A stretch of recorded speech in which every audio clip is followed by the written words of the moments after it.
এইভাবে কচুরগাঠি কখনো ট্রাই করেছো? না করলে ঝটপট রেসিপিটা দেখে নাও। অবশ্যই একবার ট্রাই করো, খেতে কিন্তু অপূর্ব হয়। তার জন্য দেখো প্রথমেই কচুরগাঠিগুলো একটু ছুলে নিচ্ছি। আজকে আমার কচুরগাঠিগুলো একটু বড় বড় বলে আমি টুকরো করে নিচ্ছি। তোমরা চাইলে কিন্তু গোটাও রাখতে পারো। সমস্ত কচুরগাঠিগুলো টুকরো করে নিলাম। এবার গামলায় আগে থেকে একটু জল বসিয়ে দিয়েছিলাম, নুন দিয়ে কচুরগাঠিটা একটু সেদ্ধ বসিয়ে দেবো। এমনভাবে সেদ্ধ করতে হবে যেন কচুরগাঠি একদম গলে না যায়। একটা মশলা বানিয়ে নেবো।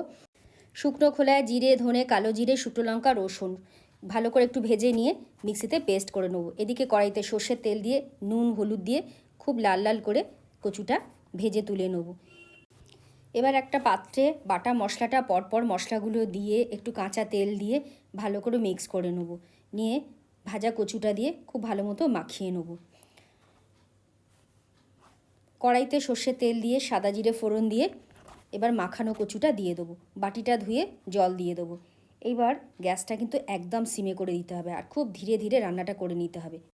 দিয়ে দিলাম বেশ কয়েকটা কাঁচা লঙ্কা, তাতে ফ্লেভারটা আরও সুন্দর আসবে। এবার রান্না করে নেবো যতক্ষণ না তেল ছেড়ে এরকম মাখা মাখা হয়ে যায়।